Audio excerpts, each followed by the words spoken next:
I am attempting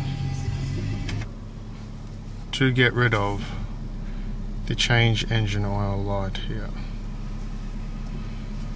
So as you can see, I just turned the car on and it stays on for a couple of minutes and then goes off every time I start the car. So I'm going to turn the engine off.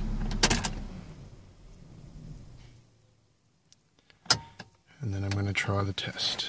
So turn the ignition to the on position.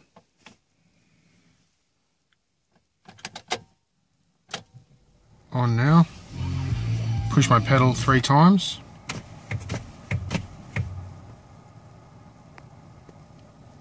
Turn it off. And it looks like it went out then.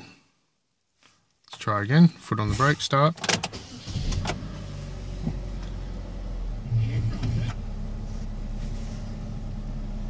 Beautiful. Fixed.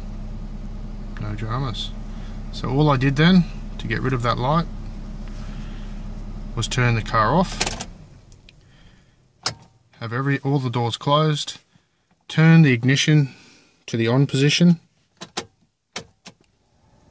so aircon will work, radio will work, lights are on, and then quickly within 5 seconds push down the accelerator all the way to the floor 3 times. 1, 2, 3, and the light went out instantly. Hopefully this helps.